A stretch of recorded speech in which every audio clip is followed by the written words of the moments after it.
All right, everybody. So today we have Dr. Cody Haun with us today. He has a PhD in exercise physiology. So welcome, Cody. Thanks for having me on, David. So we talked a little bit before about the idea with these podcasts is having a charity donation for each one, and you had chosen the Wounded Warrior Project. So can you just briefly explain why you chose that one? Sure, yeah. I've had some friends serve our country, and one of my close friends, he's an ex-Marine, and that was the first charity that I could think of that made sense.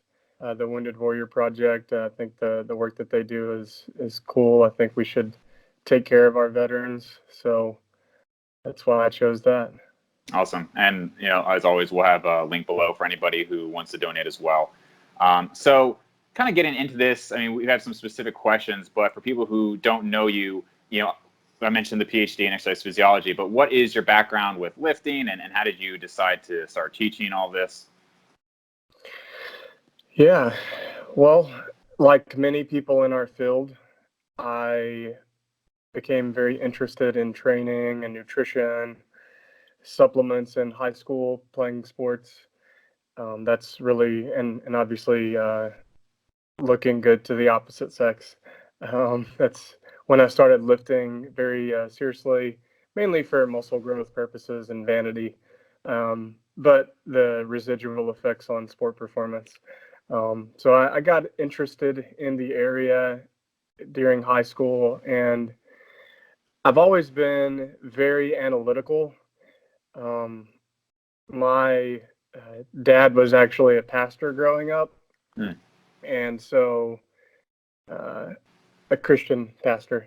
So like discussions on theology and philosophy, and of course science and school, different things, different subjects, but primarily those areas, and specifically science became very interesting to me in high school. Biology and chemistry and physics. So in undergrad, when I sat down with my advisor, because I was pre-engineering, then pre-med, uh, I honestly didn't even know that exercise science was a formal thing Yeah. until I was 20 years old.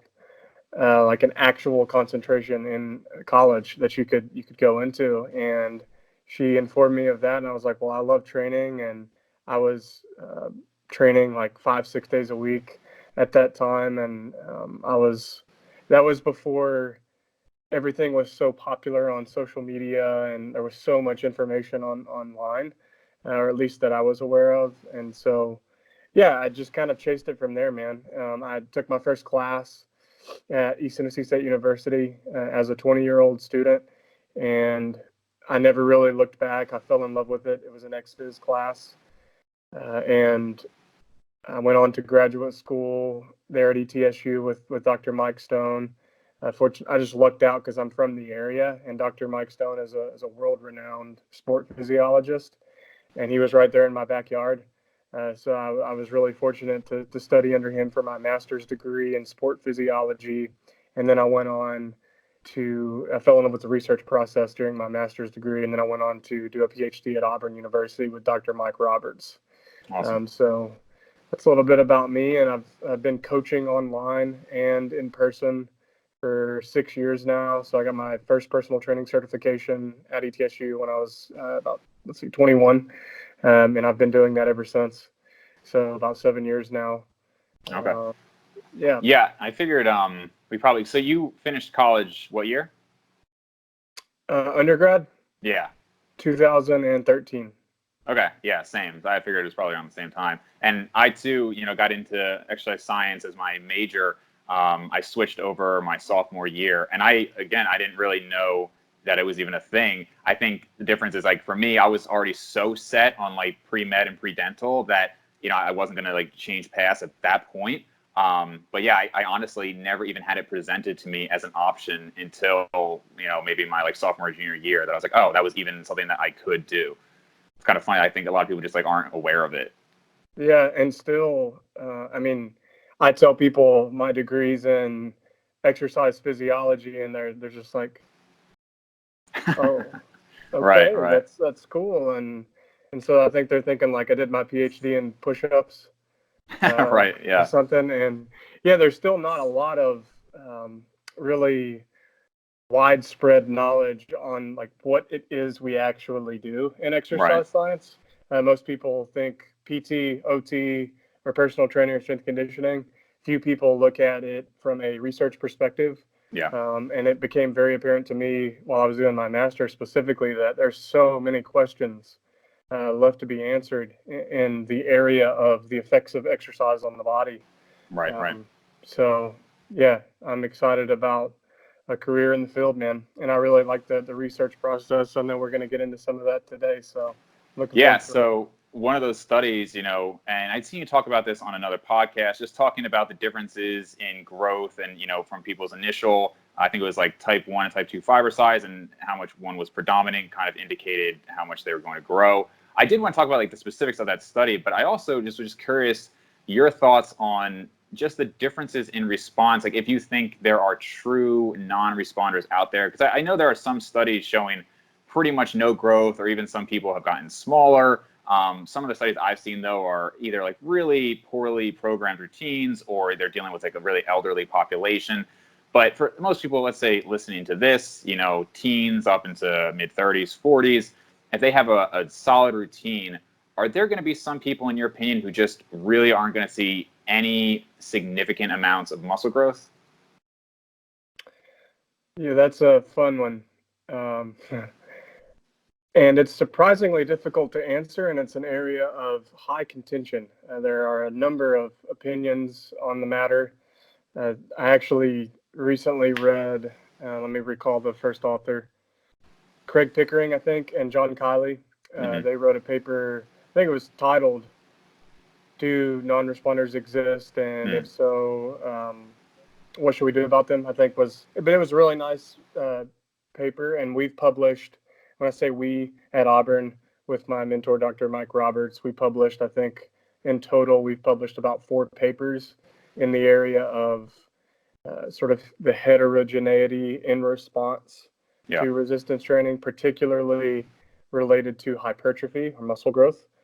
And just to revisit some of Kylie and Pickering's points and others, it's been pointed out to us since that the importance of a non-exercise control group when we do these studies is vital Mm-hmm. to understand within subject random variation, understanding the measurement errors are really important when trying to answer this question. How does someone respond, and do different people respond differently? I think that common sense would tell us that yes, people respond differently. Mm-hmm. And I think that it's unfair to say that a person will not respond to any single intervention dosed in a certain way, because there are infinite possibilities to design an intervention for someone to respond to. I Right. think a better way of saying it, to revisit again that Pickering paper, is did not respond to this intervention. And so I don't think that classifying a person on a few measurements as a non-responder to a certain training modality um, is appropriate. I Yeah. think that it would take multiple measurements, uh, and the nature of the response. So the dependent variable would have to be very clearly defined. So let me give you an example. Hypertrophy. Just published this year, a very long article on critically evaluating hypertrophy and its definition. But the sort of take home message from that review article is that hypertrophy simply refers to an increase in muscle size. But until we really understand the compositional changes in muscle that occur as it increases in size, it's very difficult to associate that with true myofibrillar hypertrophy, Right. which led us to do other work. But it also is important to consider how we actually measure hypertrophy. and that is, what technical measurements do we use? Ultrasound, DEXA, biopsies, which is what we did often at Auburn, where you actually extract muscle tissue. Mm-hmm.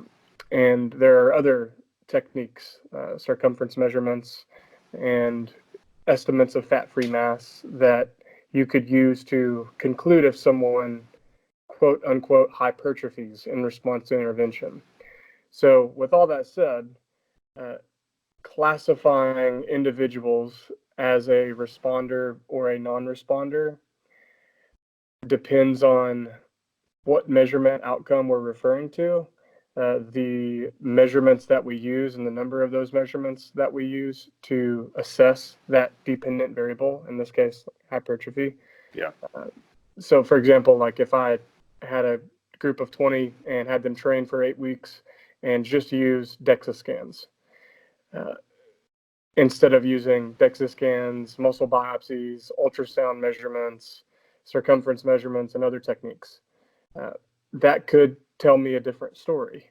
And in fact, we found that depending on the measurement that you look at in isolation, that does often tell a different story than when you actually combine the measurements together. So for us, we ended up forming a composite hypertrophy score in our most recent responder analysis, where we combined multiple measurements to better appreciate the dimensionality of the measurements and look at it from a more both a micro and a macro scale, so that we were more confident, like, okay, this person truly hypertrophied. And that's not a perfect approach. There's still a lot of work to do, but sort of went on a tangent there. But I don't think that saying someone is a non-responder is appropriate. I've been guilty of that in the past. A better way to describe someone who doesn't respond to an intervention is really probably just stating that, you did not respond to this intervention, but that doesn't necessarily mean you won't respond well to another one. And there's some more recent work that's pretty clearly demonstrated that if you change the mode, for example, from resistance training to endurance training, or if you change the dose specifically, like the volume, the intensity, the frequency, you can start to see changes in the variable of interest, for example, strength or muscle growth. So, one of my graduate faculty mentors, or faculty members at ETSU, Dr. Bill Sands, he recently made this statement, and it stuck with me, and I really like how he said it in regard to this question, and the importance of looking at individuals as individuals. Mm-hmm. He said that stress is characteristic, like there are characteristic responses to stress. Yeah. But the responses are often idiosyncratic, or peculiar. They are individual. In other words, like when you're stressed, let's just keep it in context of training. When you're training with really high volumes, you might sleep less. Right? Your mood might be more disturbed than mine. I might sleep more. I might eat more. I might take more caffeine. I might behave differently than you in response to that stress, right? Like, for example, maybe heart rate measurements could pick up stress when it occurs for me. High training stress occurs for me when I'm overreached.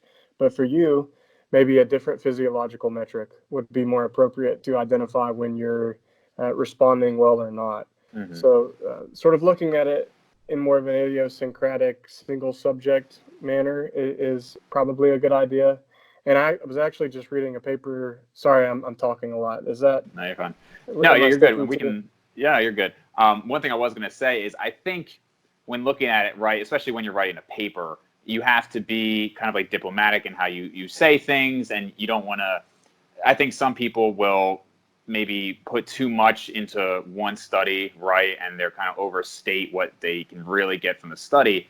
For me, and with that original question, it's more not what you would state about the findings of a study, because I would agree if we're looking at this one study, we have to say this person or these people didn't respond to this training protocol. I'm more wondering, in your experience in doing this for so long, do you really think that there are people who just, even if we gave, I mean, of course we can't know with this, there's infinite possibilities, but if we gave them, you know, high volume, low volume, this, that, and some people just really aren't going to grow much. And my personal opinion is that probably almost everybody's going to be able to respond to something.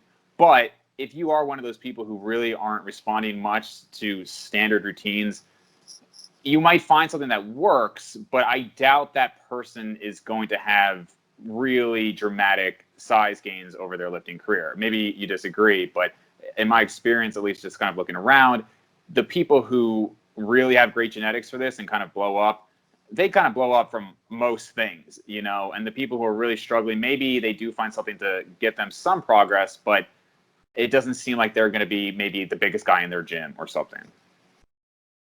Yeah, I mean, there are certainly, there's a good bit of inter-individual variability, I think, in the response to exercise. But I think how we, and to your point, genetics, I think, are often a more powerful mediator or moderator of the response than most people would. I mean, you could say like genetics. Yeah, you have good or bad genes. Yeah. From a research perspective, and I want to be careful here because I'll get way too off in the weeds here, but um, there are genetic relationships, I think, that we don't quite fully understand yet because most of the studies that have analyzed genetic relationships or some kind of causality have looked at single nucleotide polymorphisms or like SNP arrays instead of like the entire genome, like Right.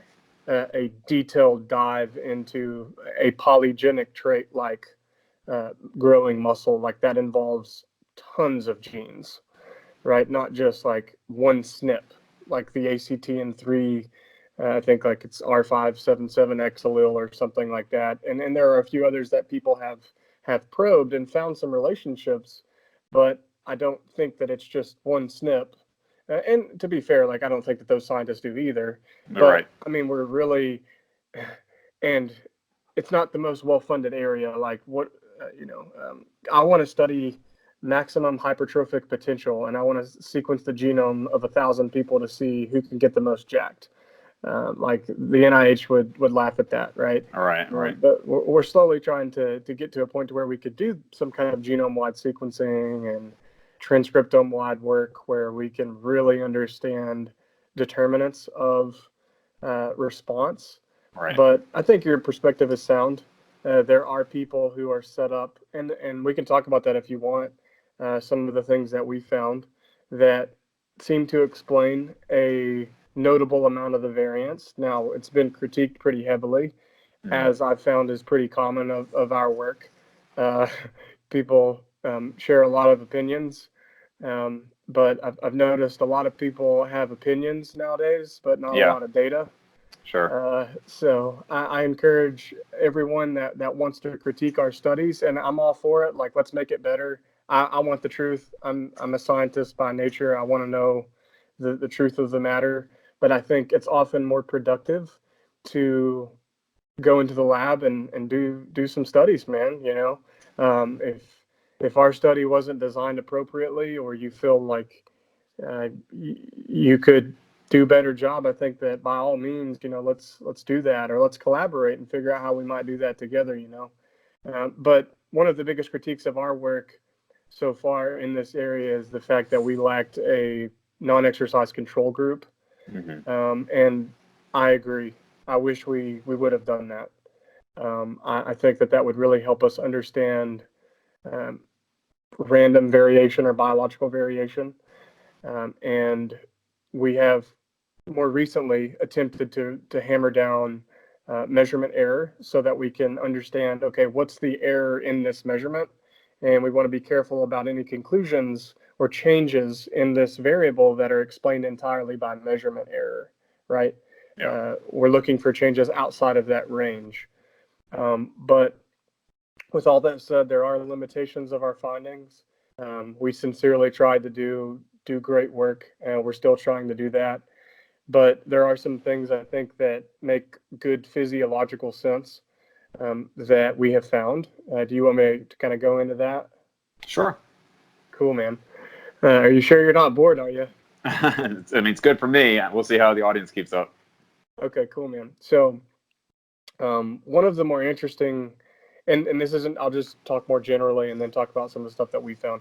Ribosome biogenesis is one that seems to be pretty interesting, and that is some individuals might manufacture more ribosomes than others in response to training, or they might possess more at baseline. We assess that commonly through total RNA, because most of RNA in a muscle cell is ribosomal RNA. And so to clarify what ribosomes are quickly, ribosomes translate messenger RNAs into proteins. So when we talk about muscle protein synthesis, that's a really common term thrown around now in evidence-based circles. Specifically, ribosomes are the actual organelles that catalyze protein synthesis. So if you have more of those, when you train, it makes sense that you could probably ramp up muscle protein synthesis more effectively than someone who has less ribosomes. And I think in every study that we've done looking at response heterogeneity, we found pretty consistently that total RNA consistently increases.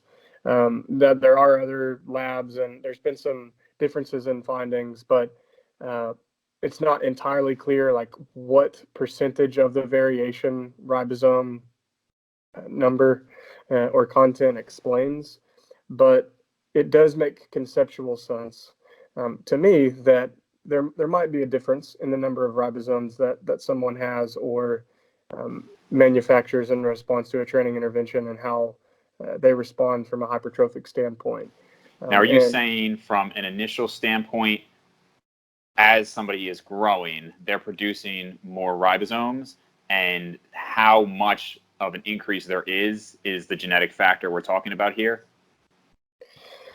So it's pretty consistent in studies that look at RNA content or RNA concentration increases, or just RNA concentration in the muscle sample, like pre-post, that you'll see increases in total RNA. Right. And that's a surrogate marker of ribosome biogenesis. In other words, if total RNA goes up, then the reasonable thought is that ribosome biogenesis occurred. Right. And what I'm saying is the extent to which that occurs might be a differentiating factor in someone's. And to think of this from more of a genetic standpoint, our DNA, we talked about this in the review article that's freely available in Frontiers in Physiology. We talked about our DNA copy number. So the number of, essentially, the code, the DNA code that dictates how many ribosomes are manufactured or transcribed, ribosomal proteins, how many ribosomal proteins are transcribed, and how effectively that occurs is largely, well, it's probably related to genes, right? And how many of these are DNA copy numbers someone possesses. Like, for example, if I have 50 of these repeats and you have 10, maybe I can manufacture more ribosomes in response to a training intervention. But that's only one.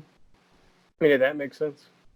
Yeah, and I think it's interesting because, I mean, I guess if you were to break it down, you know, you have something that is synthesizing proteins. If the fact that you would have more of those potentially could cause more muscle growth. But more interesting to me is just that there's so many, like you said, this is just one, right? Another thing that I've seen more research on in the last few years is androgen receptor density, right? And it's, you know, if you asked years ago, oh, well, why does Ronnie Coleman have such amazing genetics? Oh, well, he's got higher testosterone, bro. Like, it's just like, and now we find that like that really doesn't even matter that much. You know, I mean, there's plenty of people who have average or even lower testosterone who are huge. There's just so many factors that go into the genetics of hypertrophy that to even like, I mean, it's just interesting that we're now kind of finding some of them. And I imagine, you know, the next decades that we'll really be able to kind of elucidate why some people are growing so much faster than others. And some people are apparently non-responders or, you know, relatively non-responders. Mm-hmm. Yeah, the androgen receptor content work is interesting. That's out of Stu Phillips' lab. That they found that androgen receptor protein content in their biopsy samples seemed to be related to how someone responded. That is, high responders tended to possess more of those androgen receptors. Right. So that, like, for example, per 10 units of testosterone, if you have 3 androgen receptors in your muscles and I have 30, then I could potentially better utilize that testosterone hormone, right? And um, initiate protein synthesis in response to training. So that is, like, if we had the same plasma levels of testosterone, if I have more androgen receptors and more of the hormone is actually binding to the receptor and initiating transcriptional and translational activity, then it would make sense that that might be a factor that would influence the hypertrophic response to training. Right. That's an interesting one. Ribosome biogenesis is pretty neat. I think that there are some really cool future areas of inquiry that we'll start seeing, and we're going to try to take a look at these. We already have, and just like other things that we've tried to take a look at, it's challenging. One is challenging to recruit 30 or so people to train very hard and stick to the training program, and then say, hey, we want to take some muscle tissue out of your leg too. All right. And some blood. Enjoy. Here's some protein, right? But no, we've had some really cool volunteers. But anyways, there's some things that we're going to try to answer moving forward, like I say, in collaboration with my colleagues at Auburn, because I'm only about an hour away where I'm at now. Capillary density is an interesting one. So I think that individuals, and I think Luc Van Loon and some other laboratories have found some relationships here. But the number of capillaries that actually innervate a muscle, that is the amount of blood that the muscle tissue is receiving, and therefore nutrients and hormones and various growth factors. Like if I have on average 10, I'm just throwing out numbers just as an example. If I have 10 to 20 capillaries per fiber and you have 2 to 3, then perhaps I keep kind of putting you on the low end of that, man. I know, man. What's going on with this? Let's just, let's say I have less capillaries in my muscles than you do, or lower capillary density, then perhaps I'm not going to ramp up protein synthesis as effectively because not as many amino acids and different factors that modulate the hypertrophic response. I'd be at a disadvantage if I have a lower capillary density. Right. So that's one. I think that's interesting. And I think that connective tissue, the extracellular matrix, sort of serving as like a scaffold of muscle fibers. I think that might be an underappreciated mediator of the hypertrophic response. Like if certain people can only expand that framework to a certain point, whereas others can expand beyond that and create a larger network of extracellular matrix, then you could fill that extracellular matrix that's a larger scaffold with more muscle tissue, right? So I think that's a cool one that we're gonna explore. And there are some others, but I mean we can stop there, or you tell me if you want to keep talking about that. Yeah, no, I mean, I think that's pretty good. I think it gives the general idea of what we're talking about here and how much variation there can be between people. How it's not just one thing that explains the difference in genetics. I mean, there's just so many factors. And one other thing I see a lot of differences in people is, I mean, this actually even applies to people who you see some of these people who take steroids and then they come off, and some people kind of maintain a lot of their size, and some people just shrink down to nothing, and you could argue maybe they're lying about what they're doing. But even just with training in general, we kind of maybe all know there's like some 50-year-old dude who's still jacked, but says he hasn't really worked out in like 10 years. And then you have other people who stop going to the gym, and again, they just shrink to almost nothing. And do you have any idea why we see that huge variability there, or why some people just seem to hold on to it? And it's not even necessarily, at least from what I've seen, the people who just got bigger faster. I mean, I've seen people who were huge at one point really just turn into like almost nothing, and people who had good size just kind of maintain it with very minimal effort. So even with that, there seems to be huge variations. That's a great question. I think that the individuals that we would typically classify as high responders are individuals that you're thinking of that tend to retain muscle easier in an easier fashion, right? And are larger on average. They could kick the wall for an hour and grow bigger quads. There's always that guy. So I think that similar factors, similar physiological mechanisms or variables are at play in individuals like that. And I'll give you some more, since this is related. We found that from my friend Brooks Mobley, his dissertation, this was in untrained individuals. Individuals that tended to grow more muscle also tended to have higher mitochondrial volumes at baseline.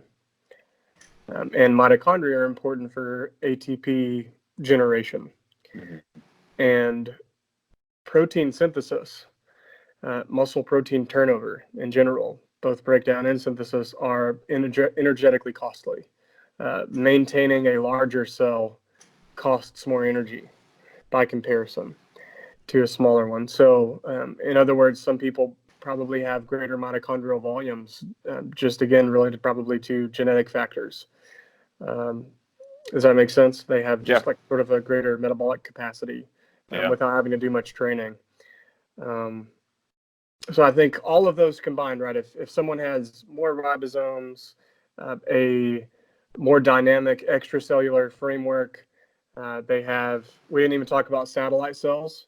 That's something that Dr. Marcus Baumann, almost 20 years ago now, showed in one of his studies that individuals at baseline tended to have more satellite cells that grew more muscle, like sort of that high responder cluster tended to have more satellite cells. And satellite cells are important. I'm sure many of your listeners and you are familiar with these.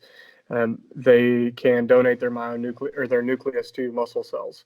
Right. And there's a theory in muscle physiology that the number of myonuclei largely dictates the capacity of the cell size. That's the myonuclear domain theory, that any given single myonucleus can only oversee a certain amount of cell space. And so if you have more of those, then you could oversee more cell space, right? And so if you have more satellite cells, then you can support that expansion through the donation of a nuclei from a satellite cell, then you have a greater capacity to grow muscle. We haven't consistently found that to be the case in our analyses with responders, but there is some evidence to support that. And so again, you kind of go back to that, right? Increased or higher levels of ribosomes, more mitochondria, more dynamic extracellular matrix, and then more satellite cells. That's probably going to favor someone who tends to not only retain but also build muscle more easily than others. Yeah, and again, I guess kind of like a lot of the same factors you were mentioning. I've always found, like, even since early age, I found it very interesting just because, like you, I got into athletics pretty young.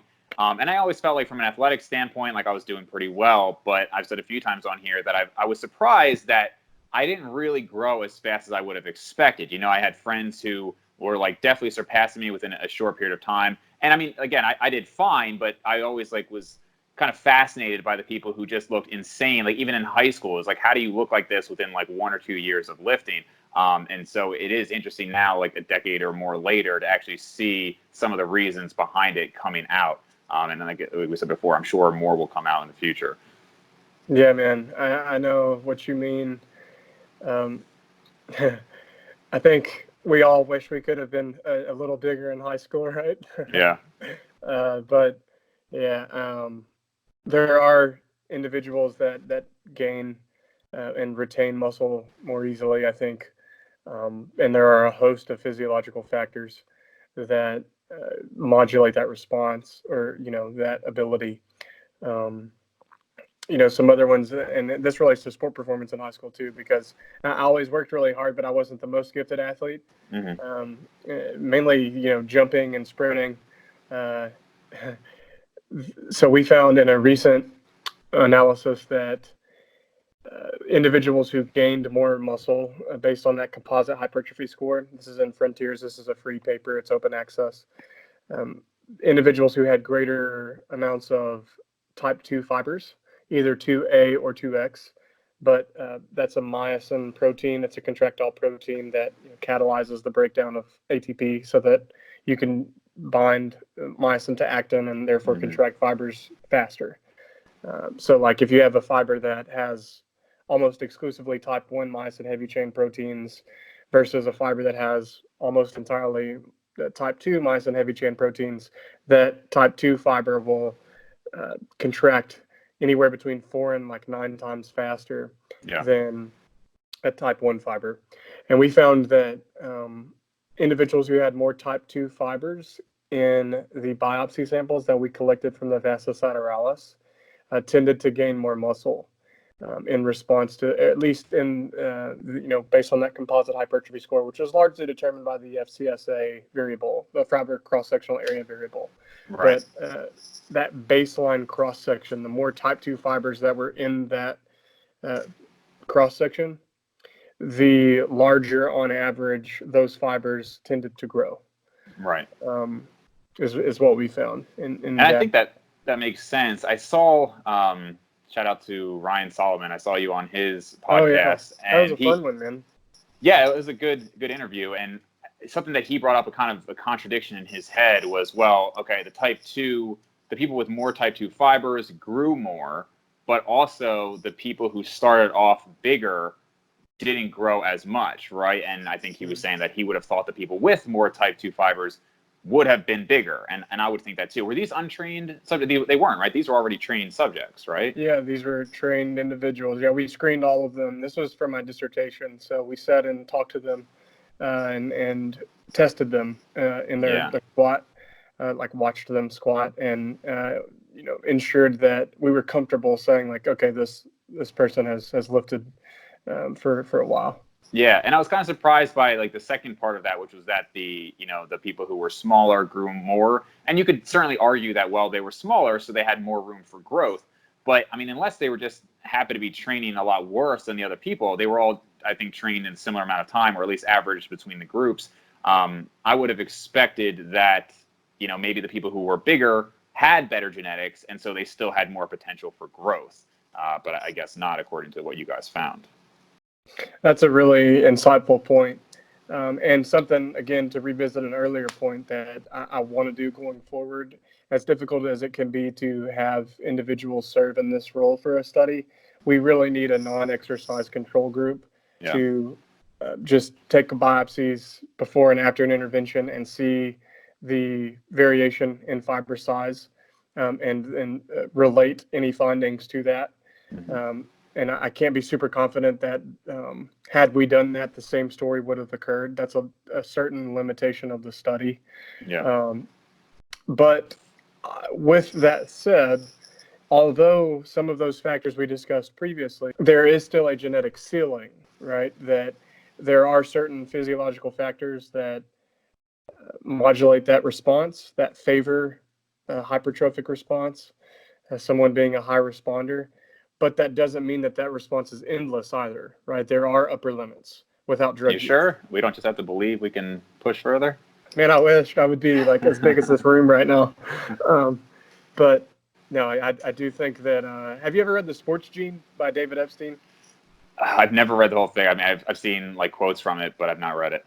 Man, that's a very compelling argument for the power of genetics. And we're only beginning to appreciate how our genes determine a lot of what we do and who we are.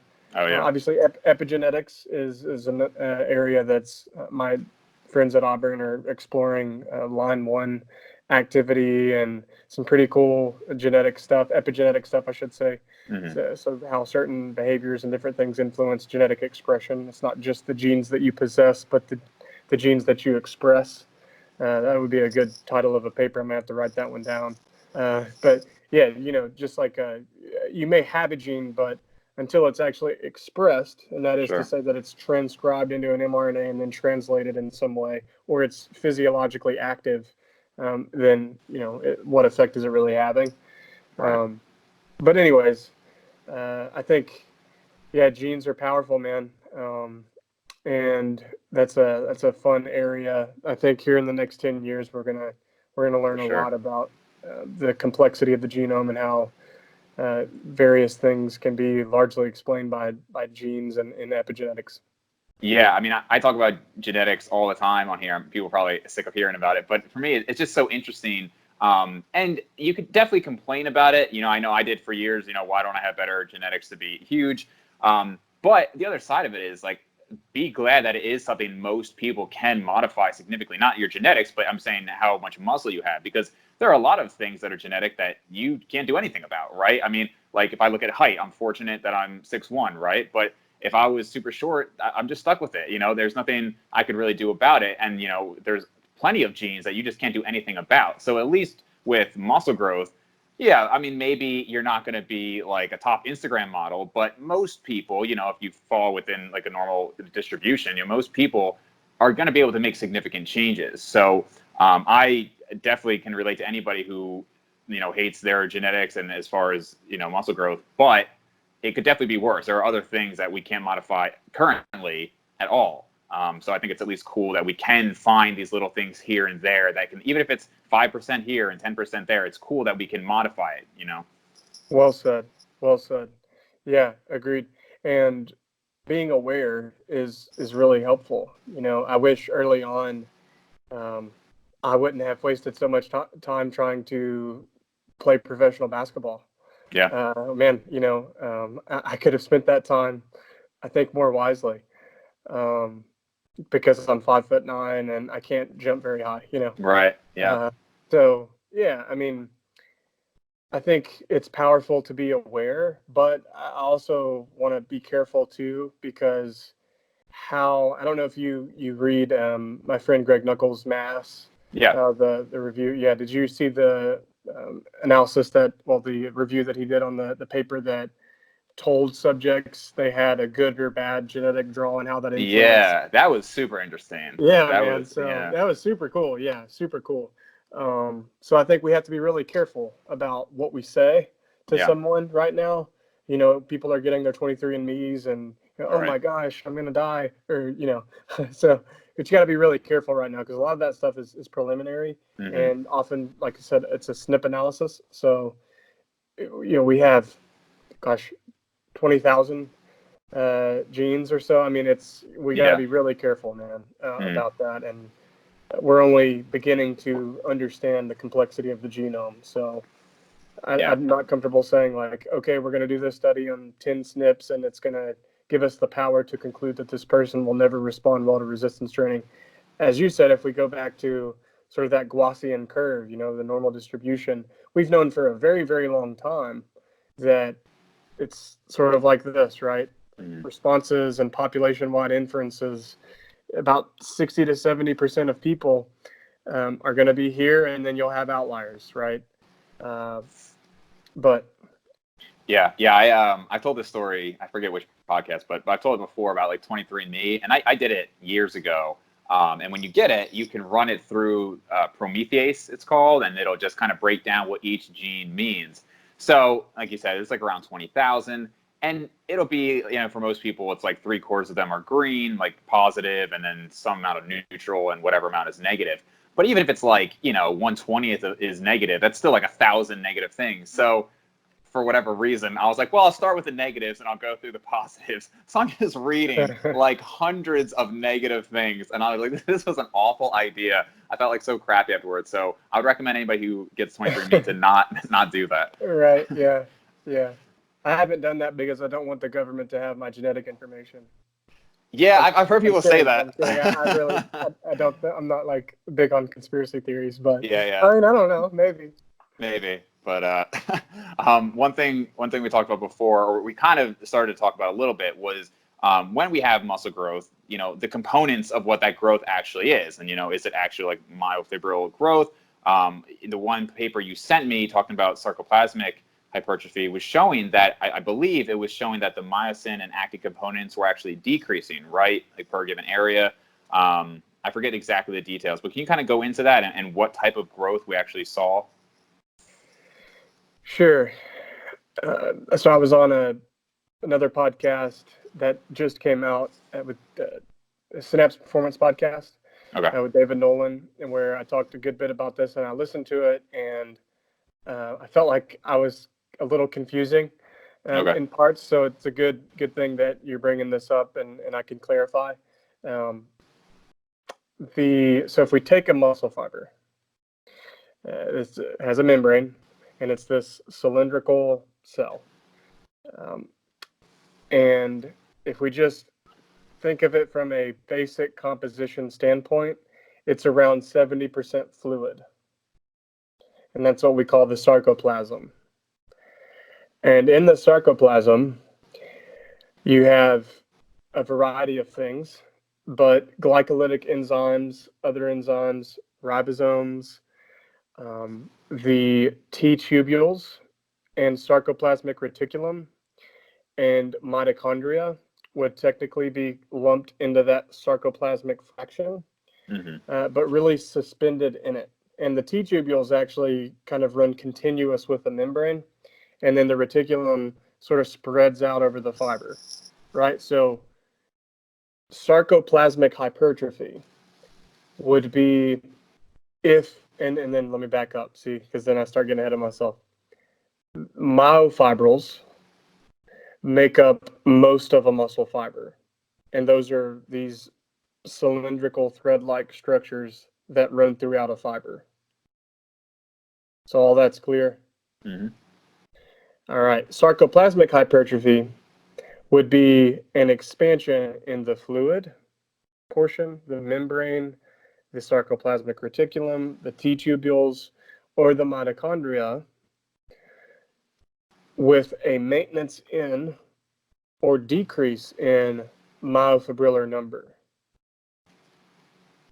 Right? So the cell got larger, but it wasn't primarily driven by myofibril expansion, either an increase in the size or the number. Yep. Whereas myofibrillar hypertrophy would be an increase in myofibrillar number or size that would primarily determine that increase in muscle cell size. Now you said a maintenance or a decrease in myofibrillar, like for the sarcoplasmic hypertrophy. You're saying there could even be a decrease in myofibrillar number? Yeah, I mean that could happen, right? Now, the technique. So this is, dude, the study that we just did. I mean, there wasn't a paper that we could look to do that technique. Yeah. Like it's challenging to isolate or purify a muscle sample and separate fractions. We think that we did a really solid job. And shout out to Dr. Mike Roberts. That's my PhD mentor. I mean, he worked very hard on that assay, and we tried and failed a host of times before we arrived at a modified method from earlier work by Goldberg.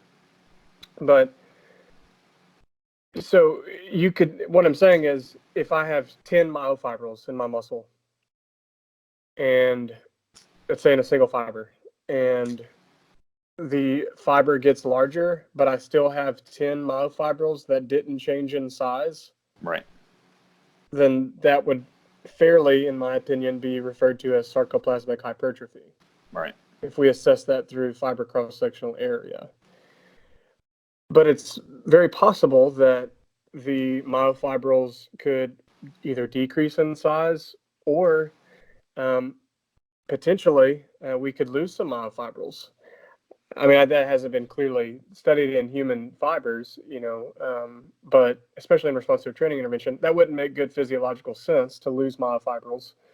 I don't think that's what we saw, because we looked to simplify the technique, and you could tell me if this is pointless and no one cares about how we did it, but we normalized myosin and actin content, which we used protein blotting to investigate. It's a very common molecular biology technique.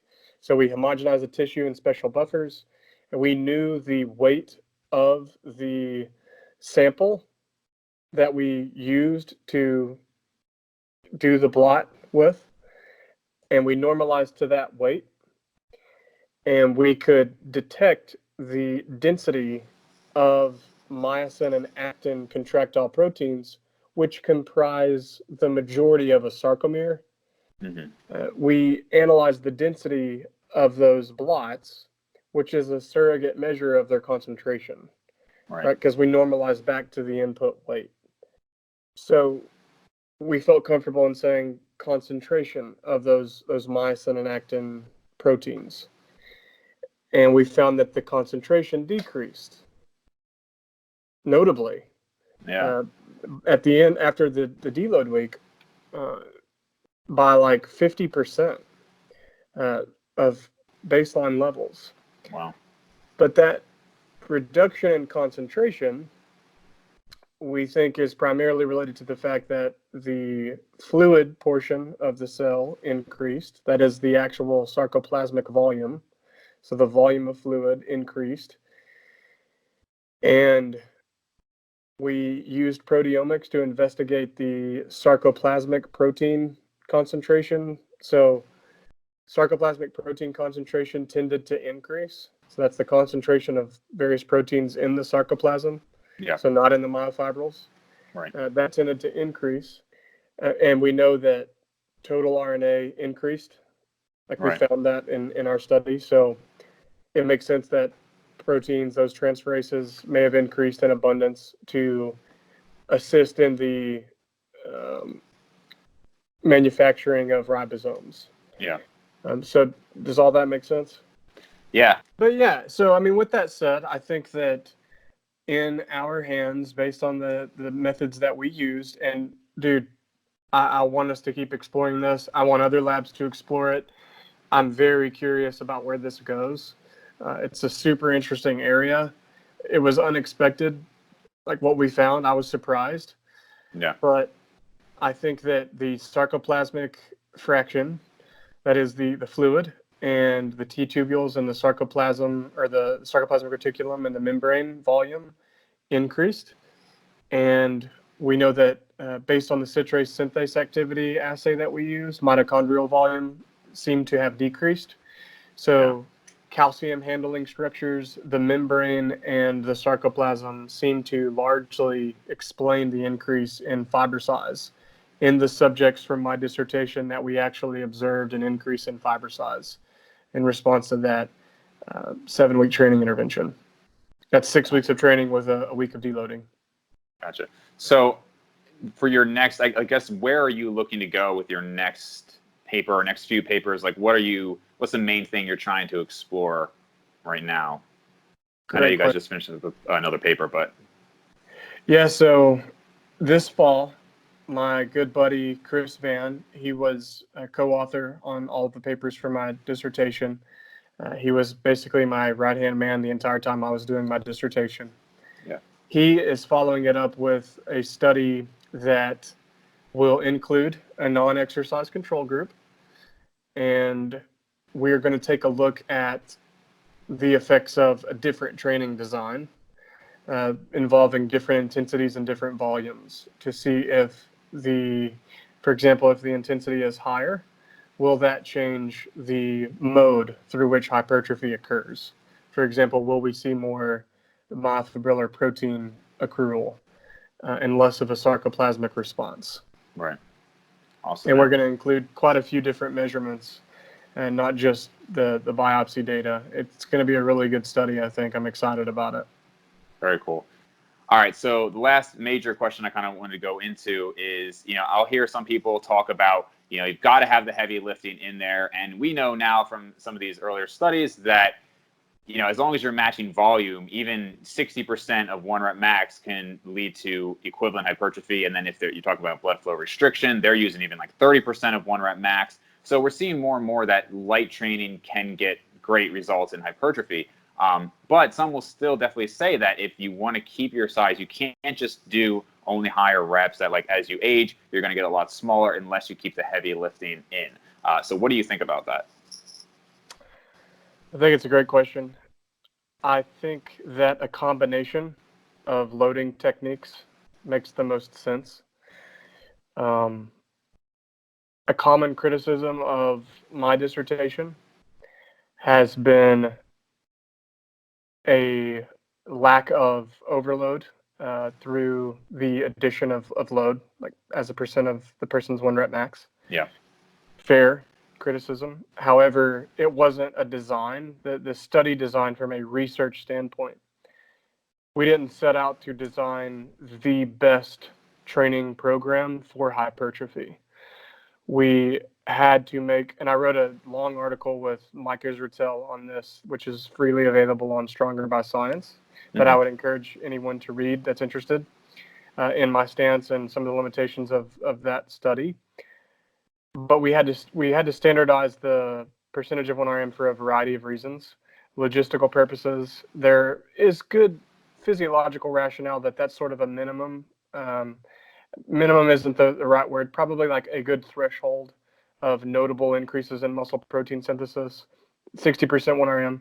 Yeah. There's some cool data from Portman's did a review article on this, Stu Phillips, and I think Nick Bird was the first author, and they discussed this and plotted muscle protein synthesis responses on the Y as a fractional synthesis rate against percent 1RM on the X. And what you see is like, okay, around 10 to 30%, you see this modest increase. And then from 30 to 60, you see this big rise in muscle protein synthesis. And then from 60 to around 90, it sort of flattens out. Yeah. So 60% is a nice threshold to see notable increases in muscle protein synthesis. I think that's a fair point. So that's why we went with that.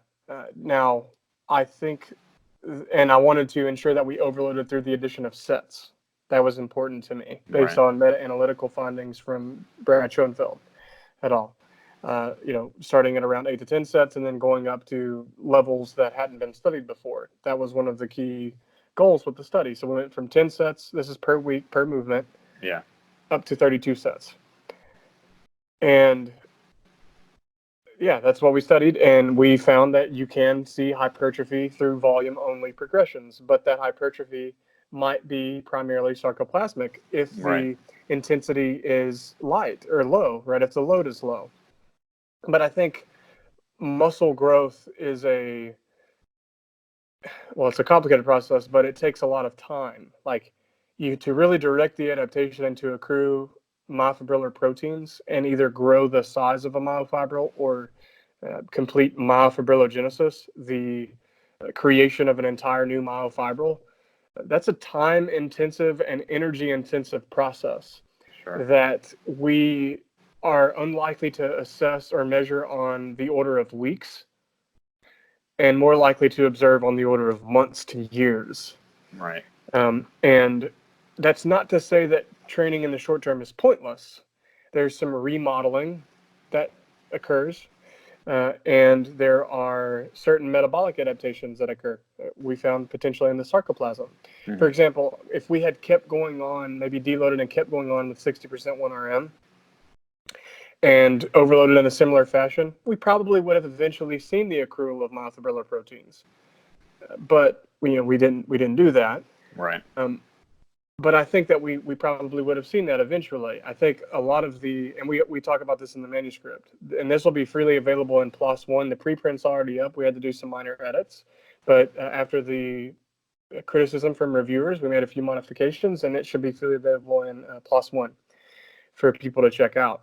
But I think that if we would have kept going, we would have probably seen the accrual of myofibrillar proteins. Yeah. Now, that's not to say that 60% 1RM should be the only intensity used. I think that getting stronger and increasing the load used on average between around 6 to, you could say, 15 reps per set. So as long as that average weight over time is going up, that's a good indicator that you're accruing some myofibrillar proteins and you're actually experiencing myofibrillar hypertrophy. To do that, however, I think that it's most effective to combine higher loads.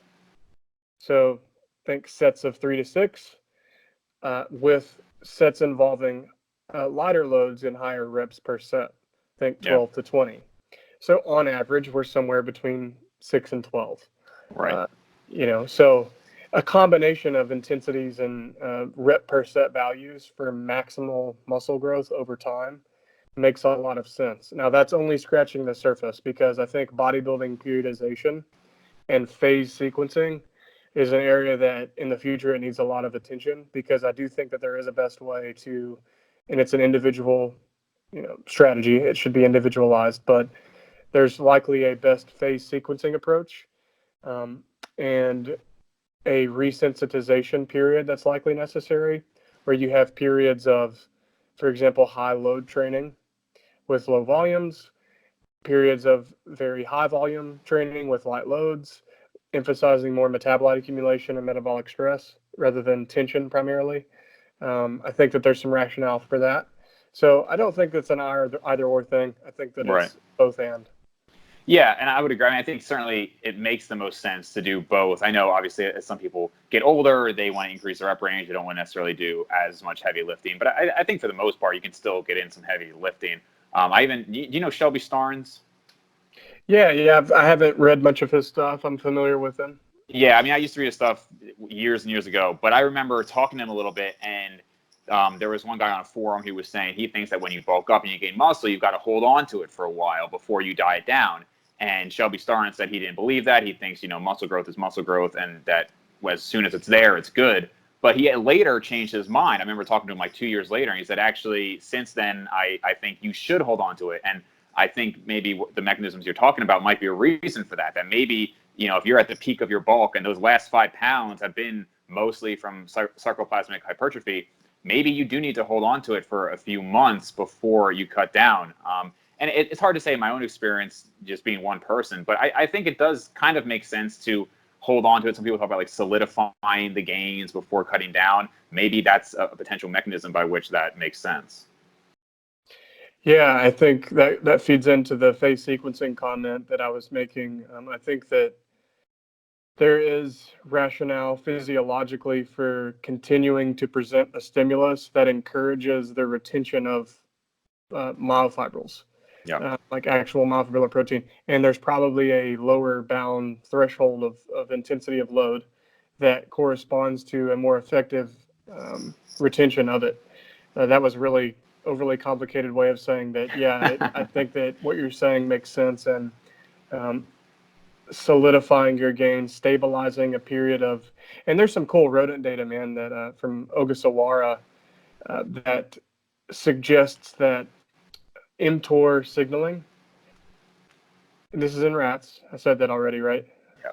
So basically the mTOR pathway, which is a sort of a convergence point or a central hub of anabolic signaling in muscle cells that eventually results in increased muscle protein synthesis. That is, if mTOR signaling and activity increases, we'll tend to see an eventual increase in muscle protein synthesis.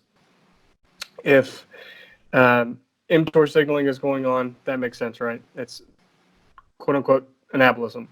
Right. That pathway can become somewhat desensitized, and you don't see similar levels of activation with a continued presentation of the same stimulus.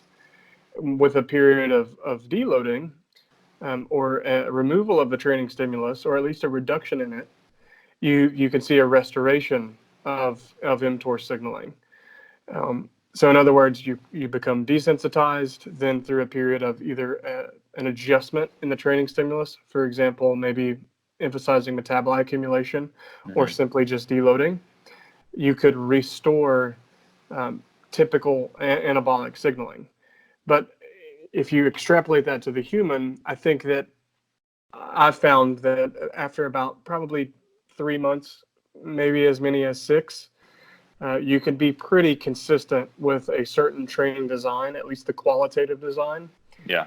And this depends on the level of training. Someone that's more advanced would probably warrant a different approach. But let's just say 3 to 6 months of tension emphasis work. But after that, I think it's a good idea to adjust the emphasis of the training to resensitize some of that signaling. I would argue, and my approach is more on the order of every 2 or 3 months. Yeah. I like to adjust the emphasis. For example, for someone who's interested in maximizing muscle growth, I'll commonly use a combination of low and high reps, and we'll overload through the addition of both load and set volume. So we'll increase both the sets and the load per set, while the reps hang out in similar ranges. And then after a period of 2 or 3 months, I'll shift into a strength block, is what I'll refer to it as, where the emphasis is more strength and the volume is lower. And I think that resensitizes a lot of that hypertrophic signaling that can help solidify those gains. And we'll structure the diet in that period as more of a maintenance period where we stabilize body weight, and stabilize body composition. And then move into, it depends on the person, but then we'll move into a different sort of macro cycle. Right. But yeah, a combination of both light and heavy loads, because we know that, well, it's debated now if metabolite accumulation and metabolic stress are that important. Right. Obviously, tension is the, I think, key, but that's a fancy way of saying the contraction of those fibers and the experience of the fibers experiencing tension through the production of it, or passively experiencing it through stretching under load, i.e. the eccentric portion of the movement. That's the key signal, but that causes the generation of metabolites. So they're not exclusive pathways, right? There's some redundancy there. But I think that if we could block metabolite accumulation and only emphasize tension alone, that would reduce the hypertrophic response that we would see. Now, by comparison to tension, probably not nearly as much, but I do think that it adds to, in other words, it's a contributory cause of hypertrophy. Maybe not necessary or sufficient, but I think that it's a contributory cause, sort of like hypertrophy for strength, but that's a different conversation. Yeah, I think we'll have to get you on for a second part because it sounds like we could go into a lot more here. So I was mentioning before, speed round to kind of finish it up. So just one sentence, one word answers, just kind of whatever. Hold on, let me get a drink. Okay. Oh man, I'm actually out of. Okay, let's just go with it. You mentioned playing some sports. What was your favorite sport to play? I really liked football, but I sustained a career-ending head injury my junior year. Really? And it's probably what's wrong with me now and why I'm such a strange scientist. But oh man, bummer. Yeah. Football was really fun. That was probably my favorite. Cool. What's your current training split like? Metcon things. So, doing that right now, trying to get really lean, trying to get to about 6 to 8% body fat. We'll see how it goes. I'm about 11% right now. Okay. How much do you weigh? I just weighed 197.4 this morning. Okay. And you said you're 5'9", right? That's pretty big, man. Well, thanks, dude. Don't make me blush. The third question, the final speed round question was, because a lot of times people think, oh, like they're researching, they're just like in their lab coats. And I think for the most part, we know that's not true. I mean, like Greg Nuckols, super strong, Eric Trexler, most of these guys, they're pretty big. But what are some of your best lifts or lifts you're most proud of?